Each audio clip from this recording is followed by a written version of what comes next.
இன்னைக்கு வந்து ஜாக்லின் வீட்டாக்கி போறப்போ அங்க இருக்கிறவங்க எல்லாருமே அழுதுட்டு இருக்காங்க. ரெண்டே பேர் மட்டும் பயங்கரமா காமெடி பண்ணி சிரிச்சுட்டு இருந்தாங்க. அதை பத்தின ஒரு வீடியோ தான் இது. நான் வந்து பாத்தீங்கன்னா நானுமே அதை பார்த்து ரசிச்சு சிரிச்சுக்கிட்டு தான் இருந்தேன். அந்த அளவுக்கு வந்து ஜெஃப்ரியும் சத்யாவும் மோசமா நடந்துகிட்டாங்க அப்படின்னு ஊரே பேசினாலும் அது உண்மை கிடையாது அப்படிங்கறத இந்த வீடியோ நான் பேச போறேன். அதாவது பிக் பாஸ் வந்து ஒரு ஸ்கெட்ச் போடுறாரு, ஒரு குழி பறிக்கிறாரு. இந்த 6 பேர்த்துல யாராவது ஒருத்தர் வலையில சிக்க வச்சு வெளியே அனுப்பணுங்கிறத பிக் பாஸ் ஸ்கெட்ச். அதுல யார் விழுகிறாங்க விழுகல அப்படிங்கிறது அவங்கவுங்க தனிப்பட்ட முடிவு. ஏன்னா எல்லாத்தையும் ஒரே மாதிரி தான் பிக் பாஸ் கையாளுறாரு. அதுல ஒரு எக்ஸாம்பிள் என்ன பண்றாருன்னா, பசங்களே போய் ஓடி போய் நிக்கிறானு எடுக்கிறானு அப்படிங்கறக்காக பசங்களை நிறுத்தி ஒரே ஒரு சுற்று மட்டும் என்ன பண்றாருன்னா, இது பெண்களுக்கான சுற்று அப்படின்னு சொல்லி வைக்கிறார். அதுல ரயானுக்கு என்ன கொடுத்தாங்களோ, எவ்வளவு மீட்டர் கொடுத்தாங்களோ, எவ்வளவு தொகை கொடுத்தாங்களோ அதே பவித்ராவுக்கும் வைக்கிறாங்க. பவித்ரா அதுல வின் பண்றாங்க. அப்படிங்கிறப்போ பிக் பாஸ் வந்து அதை திருப்பி உடைக்கிறார். இப்ப இங்க வந்து ஆணு பெண் அப்படிங்கிறதே கிடையாது. ரயானுக்கு நான் என்ன கொடுத்தனோ அதை வந்து வின் பண்ணி ப்ரூவ் பண்ணிட்டாங்க பவித்ரா. அதனால எல்லாருமே கலந்து ஆடுங்க அப்படின்னு சொல்லி பிக் பாஸ் சொன்னதுக்கு அப்புறம் சௌந்தர்யா வந்து அடுத்ததா களத்துல இறங்குறாங்க. அதுக்கப்புறம் வந்து பாத்தீங்கன்னா எல்லாரும் வர்றாங்க. அப்போ வந்து முடிவு பண்ணி சொல்லுங்க அப்படின்னு சொன்னதுக்கு அப்புறம் கிட்டத்தட்ட 1 மணி நேரம் 10 நிமிஷமா வந்து முடிவு பண்றாங்க. முடிவே பண்ண முடியாதனால கடைசியா 3 பேர் நிக்கிறாங்க. ஜாக்லின் வந்து பயந்துக்கிட்டாங்க, விஷால் வந்து விட்டு கொடுக்குறாங்க.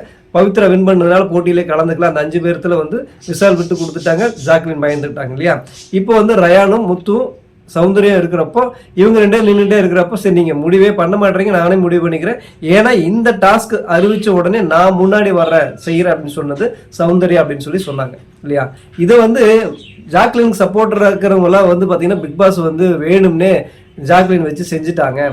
80 மீட்டர் வந்து அதிகபட்சம் கொடுத்து ஓட முடியாதுன்னு தெரிஞ்சே கொடுத்துட்டாங்க அப்படின்னு சொல்லி நிறைய பேர் பேசிட்டு இருக்காங்க. ஓட முடியாதுன்னு தெரிஞ்சு கொடுக்கறது தான் அங்க சவாலை. பிக் பாஸ் என்ன சொல்றாரு, முதன்னு பெட்டியை வச்சதுக்கு அப்புறமே என்ன சொல்றாருன்னா, இனிமேல் போட்டி கடினமாகும், அது யாரா இருந்தாலும் அப்படின்னு சொல்லி சொன்னாரா இல்லையா. அப்போ பசங்களுக்கும் பொண்ணுங்களுக்கும் ஒரு ஈக்குவலா காட்டணும் அப்படிங்கறக்காக தான் வந்து அந்த இடத்துல பெண்களுக்கு பவித்ரா இறங்குறப்போ வந்து பாத்தீங்கன்னா எச்சான செகண்ட் கொடுத்து கம்மியான தூரத்தை கொடுக்கல. ரயானுக்கு என்ன கொடுத்தாங்களோ அதே தான் கொடுத்தாரு. அப்ப அதுவே அங்க என்னன்னா, ஒரு பொண்ணா கடினமான ஒரு விஷயத்தை தான் அங்க கொடுக்குறாரு. அதுதான் உண்மை இல்லையா. அதையும் அவங்க வந்து ப்ரூவ் பண்ணி காட்டிட்டாங்க. அப்போ பிக் பாஸ் வந்து அங்க எந்த வகையான பாரபட்சமும் நான் பார்க்கல அப்படிங்கிறத ப்ரூவ் பண்ணி காட்டிட்டார் அந்த டாஸ்க் மூலியமா. அப்போ ஒரு வலை இருக்கிறாரு, ஒரு குழி பறிக்கிறார் அப்படின்னா யாரோ ஒருத்தர் விழுகணும் அப்படின்னு நினைச்சாரு, நீ ஏன் போய் விழுகிற. இப்போ ஜாக்லினுக்கு வந்து கடைசியா சொல்றாங்க, நான் வந்து என்னத்தை சம்பாரிச்சுனாலே உள்ள இருக்கிற ஃப்ரெண்ட்ஸ் கிட்ட வந்து உண்மையான ஃப்ரெண்ட்ஸா இருந்தேன் அப்படின்னு சொல்றாங்க. உண்மையான ஃப்ரெண்ட் எல்லாம் யாருங்க, ஒண்ணு கோவா கேங்க். அந்த கோவா கேங்க்ல இருந்து அதுக்கப்புறம் ஒரு 2 ஃப்ரெண்டு வந்தாங்க பாத்தீங்களா. ஒன்னு மஞ்சரி, இன்னொன்னு முத்து. இது புதுசா சேர்ந்த ஃப்ரெண்டு. கோவா கேங்க்ல இருக்க வரைக்கும் ஜாக்லின் வந்து ஒரு வகையா டிராவல் ஆயிட்டு இருந்தாங்க. ஒவ்வொருத்தரையா வந்து ஃப்ரெண்ட் சேர்த்தி ஒவ்வொருத்தரையும் கழட்டி விட்டுட்டு இருந்தாங்க.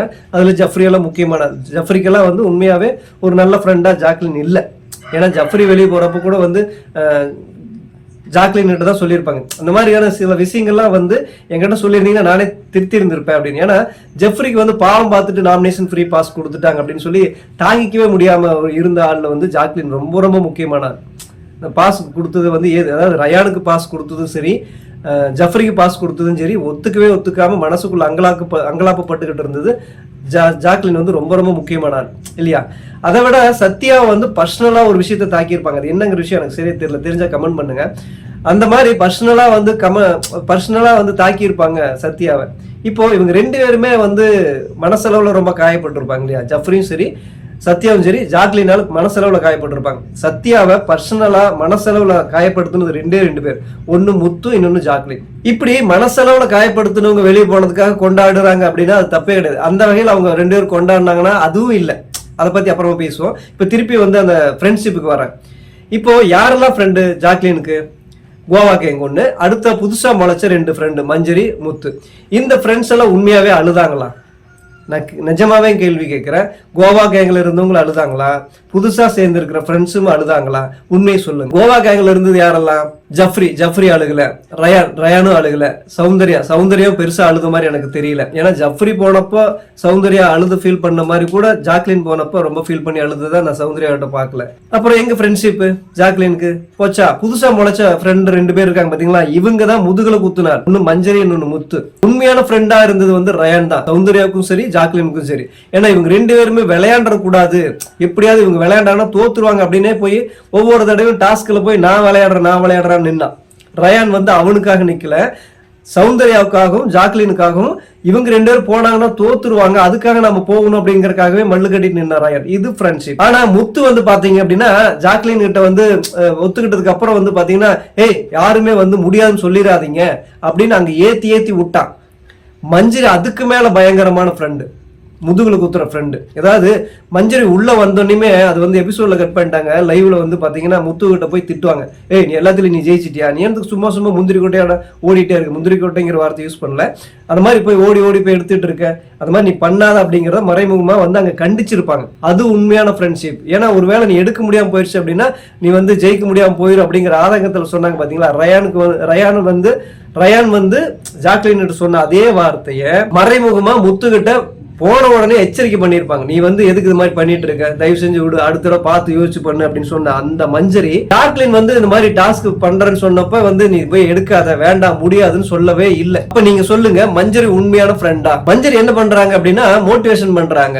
அது மட்டும் இல்லாம நீ எங்களுக்காக விளையாடு அப்படின்னு சொல்லி அங்க போய் இது பண்றாங்க. ஒரு கதை வேற, நீ முயலை வந்து அடிச்சு நீ வீழ்த்துறதை விட ஒரு ஆணைக்கு வந்து எய்ம் பண்ணி நீ அதை எய்ம் பண்ணி வீசி போகாம இருந்தாலும் பரவாயில்ல, அது பெருசு அப்படின்னு சொல்லி ஒரு தமிழ்ல இருக்கிற முக்கியமான ஒரு குரலை சொல்லி ஒரு இது பண்ணி மோட்டிவேஷன் பண்ணுவாங்க. அதாவது முயலை நீ அடிக்கிறத விட ஆணை அடிச்சு நீ தோத்தாலும் பரவாயில்ல அப்படின்னு அங்க தோத்தாலும் பரவாயில்ல அப்படின்னு சொல்லி துரத்துனாங்க பாத்தியா மஞ்சரி. இது உண்மையான ஃப்ரெண்டா, உண்மையான நட்பா? இவ்வளவு தூரம் இத்தனை பேருக்கு மத்தியிலையும் கூட எல்லாரும் சரி ஓகே அப்படின்னு மோட்டிவேஷன் பண்ணிட்டு தனியா போய் ரயான் சொன்னா, ஏய் இது முடியாது, 40 செகண்ட் பவித்ரா ஓடுன ஸ்பீடுக்கு ஓடுனா கூட 40 செகண்ட், இது 35 செகண்ட் தான் கொடுத்துருக்காங்க, தயவு செஞ்சு இடையிலே வந்துரு, பாதியிலே திரும்பி வந்து நான் எவ்வளவு தூரம் எச்சரிக்கை பண்ணுவான். திரும்ப வந்து பொட்டி எடுத்துட்டு ஜாக்லின் வந்ததுக்கு அப்புறம் கூட நான் அப்பயும் உங்ககிட்ட சொன்னேன்ல அப்படின்னு சொல்றப்போ ஜாக்லின் என்ன சொல்லுவாங்கன்னா, இந்த மாதிரி போயிட்டு பாதியிலே திரும்பி வர்றது எனக்கு தெரியாதுடா, நான் போனேன்னா எப்படி எடுத்துட்டு தான் வர பார்ப்பேன் அப்படின்னு சொல்லி ஒரு இது மாதிரி சொல்லுவாங்க பாத்தீங்களா. அது ரொம்ப தப்பு. அது போயிட்டு திருப்பி வர தெரியல அப்படின்னா நீ வீட்டுக்கு ஓடி போயிடு, அவ்வளவுதான். பிக் பாஸ் வந்து ஒரு கடினமான போட்டி வைப்பாரு, ஆமா வைப்பாரு.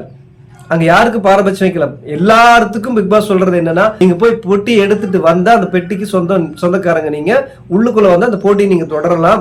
ஒருவேளை உங்களால அதை எடுக்க முடியாதுன்னு தெரிஞ்சா நீங்க பாதியிலே திரும்பி வந்துருங்க அப்படின்னு சொல்லி முதல்ல ஓடின முத்துக்கு தொடங்கி கடைசியா ஓடின ஜாக்லின் வரைக்கும் எல்லாத்துக்குமே சொன்னாங்க. இதை வந்து கரெக்டா பண்ணுனது யாரு அப்படின்னா சௌந்தர்யா. ஓடிட்டு நம்மளால முடியாதுன்னு திரும்பி வந்துட்டாங்க. அது எந்த வகையிலும் தப்பே கிடையாது. என்னை பொறுத்த வரைக்கும் செய்ய வேண்டிய விஷயத்துக்கு செய்யறதுக்கு எவ்வளவு தில்லு வேணுமோ அதை விட பல ஆயிரம் மடங்கு செய்யக்கூடாத விஷயத்துக்கு செய்யாம இருக்கிறதுக்கு தில்லு வேணும். அதாவது அஞ்சுவதற்கு அஞ்சாமல் இருப்பது பேதமை. பயப்பட வேண்டிய விஷயத்துக்கு பயப்படாம இருக்கிறத விட முட்டாள்தனம் வேற எதுவுமே கிடையாது. அப்ப சொல்லுங்க, இந்த முட்டாள்தனத்துக்கு தூண்டி விட்ட முத்தும் மஞ்சரியும் நல்ல ஃப்ரெண்டா? இந்த முட்டாள்தனம் தெரிஞ்சு ஏய் செய்ய முடியாது, நீ போகாத, 40 செகண்ட் ஆயிரும், வர முடியாது அப்படின்னு சொல்லதுக்கு அப்புறமும் இந்த முட்டாள்தனத்தை செஞ்ச ஜாக்லின் வந்து அறிவாளியே முட்டாள். இப்ப சத்யாவும் ஜஃப்ரி அந்த விஷயத்துக்கு வருவான். உண்மையாவே ஜாக்லின் வந்து அழுதுகிட்டு இருக்கிறப்போ எனக்கும் மனசுக்குள்ள ரொம்ப கஷ்டமா இருந்துச்சுங்க. எங்க வீட்டுல இருக்கிறவங்க எல்லாம் அப்படியே கண்ணீர் தார வந்துகிட்டு இருக்குது. அப்படியே ஜாக்லின், ஏன்னா அவன் 3 மணி நேரமா அழுதுகிட்டு இருக்குது அந்த புள்ள. ஒருத்தர் அழுதா மனசு தானாவே அழுகும் ஒவ்வொருத்தருக்குமே. எனக்குமே கஷ்டமா இருந்துச்சு. ஆனாலும் புத்தி என்ன சொல்லுச்சுன்னா, ஏய் ஜாக்லின் மட்டும் நம்பாத அப்படின்னு. ஏன்னா கடைசியா வந்து முத்துக்கிட்டையும் மஞ்சரோடையும் சேர்ந்துக்கிட்டு ரயானையே கழட்டி விட்ட ஆளு ஜாக்லின். அது வந்து நட்புக்கே ஒரு கேவலமான ஒரு ஆளாத்தான் நான் வந்து ஜாக்லினை பாக்குறேன். என்ன அதாவது பிக் பாஸுக்கு வந்து கேம் விளையாண்டுருக்காங்களா அப்படின்னா ஆமா, மஞ்சரி வந்து பிக் பாஸ்க்கு கேம் விளையாண்டாங்க ஓகே. ஆனா மஞ்சரி வந்து மக்களுக்கு பிடிச்சதானா நிஜமாவே பிடிச்சிருக்காது. அதே மாதிரி ஜாக்லின் ஆடின கேம் எல்லாம் வந்து ஒரு அழுகினி கேம். பிக் பாஸுக்கு வேணா அது ஓகேவா இருக்கலாம், பிக் பாஸ் கேமுக்கு வேணா அது ஓகேவா இருக்கலாம். அது நல்ல கேமா அப்படின்னா முத்து மாதிரி ஒரு அழுகினி கேம் தான் வந்து ஜாக்லின் ஆடுனாங்க அப்படிங்கிறது அங்க உண்மை. அது வந்து ரொம்ப தப்பான ஒரு கேம் தான். அப்ப கேம் ஆடினாங்க, அது நல்ல கேம் ஆனா நிஜமாவே நல்ல கேம் கிடையாது. அதுக்குண்டான ரிசல்ட் தான் எனக்கு கிடைச்சது. ஏன்னா கடைசியா கிடைச்ச 2 ஃப்ரெண்டு தான் முதுகுல குத்துனாங்க, அது மஞ்சரியும் முத்தும் தான். இப்போ ஜாக்லின் அங்க 3 மணி நேரம் அழுதுட்டு இருக்காங்க இல்லையா, அப்ப அந்த அழுதுகிட்டு இருக்கிறத நாங்க லைவ்ல பாத்துட்டு இருக்கிறப்போ எனக்கு மனசுக்குள்ள ஃபீலா இருந்துச்சு. ஆனா புத்தி என்ன சொல்லிட்டு இருந்தது, ஜாக்லின் நம்பாத அப்படின்னு சொல்லிட்டு இருந்துச்சு. ஆனா எங்க வீட்டுல இருக்கிறவங்க எல்லாம் வந்து தாரையே கண்ணீர் சிந்திட்டு இருக்காங்க. அப்போ திடீர்னு பாத்ரூம்ல வந்து பாத்தீங்கன்னா ஒரு கேமரா காட்டுது, ஏய் சத்யா நீ யாரோ நானாரோ தயவு செஞ்சு என் பக்கத்திலேயே வந்துடாதா அப்படின்னு ஜஃப்ரி அடிச்சு கமெண்ட்டுக்கு வந்து அதே செகண்ட்ல அப்படியே அந்த செகண்ட்ல சிரிச்சிட்டு இருக்காங்க அந்த கண்ணீர் விட்டுக்கிட்டு இருந்தவங்க. ஏன்னா அங்க வந்து சாச்சனா வந்து நடிச்சுக்கிட்டு இருக்கான், கிட்டே நின்று பார்த்துருக்கான் லைவ்ல, அப்படியே நடிக்கிறா அப்படிங்கறத வந்து சொல்லிட்டு அவன் ஜஃப்ரி சொல்லிட்டு இருக்க, சாச்சனா அப்படியே நடிச்சுட்டு இருக்கா அப்படின்னு. அங்க வந்து ஜாக்லினுக்காக வந்து இவங்க 2 பேரும் காமெடி பண்ணல, ஜாக்லினுக்காக எதுவும் பண்ணல. அதுதான் முக்கியமான மேட்ரு.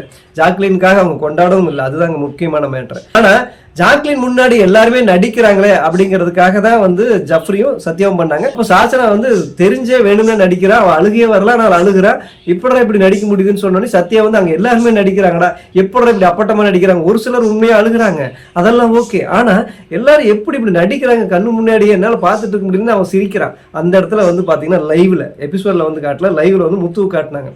முத்து உண்மையாவே நடிக்கிறானா இல்லையா சொல்லுங்க. கடைசியா கூட முத்து வந்து பயங்கரமா ஒரு கேம் ஆடி இருப்பான். மஞ்சரி சொல்லுவாங்க, மஞ்சரி அதுக்கு மேல கேம் ஆடி இருப்பாங்க. பேசாம ஓட வேண்டாம்னு சொல்லி இருந்திருக்கலாமோ, ரொம்ப தப்பு பண்ணிட்டனோ அப்படின்னு மஞ்சரி ஒரு பிட்டு போட்டுட்டு அங்க வந்து இது பண்ணிட்டு இருப்பாங்க. அப்போ வந்து முத்து சொல்லுவான், ஆமா 1000 தடவை வந்து ரயான் சொன்னா, அப்பவே சொன்னான், ஏன்டா நீ சொல்லல? 1000 தடவை ரயான் சொன்னான்ல, முத்து நீ ஏன் சொல்லல? நீ முத்து வந்து நல்ல ஃப்ரெண்டுன்னு ஜாக்லின் நம்பிட்டு இருக்கான்ல, நீ ஏன் சொல்லல? என்னால சொல்லவும் முடியல, சொல்லாம இருக்கவும் முடியல. ஆனா ரயான் சொன்னானே, அவன் உண்மையா இருந்தா அவன் சொன்னான், கண்டிப்பா ஓட முடியாது, அவன் போய் சொன்னான்ல அப்படின்னு முத்து சொல்றானே தவிர முத்து சொல்லவே இல்லை. அவனுக்கு என்னன்னா யாரோ ஒருத்தர் விக்கெட்டு கலந்ததுன்னா அவனுக்கு லாபம். அதனால ஜாக்லின் வந்தாங்கன்னா தயவு செஞ்சு டீமோட்டிவேட் பண்ணிடாதீங்க, ஓட முடியும்னு யாரும் சொல்லிடாதீங்க, ஓட முடியும்னு எல்லாருமே சொல்லுங்க அப்படின்னு வீட்டுல இருக்கிற அத்தனை பேர்த்தையும் மண்டை கழுவுனாலும் முத்து.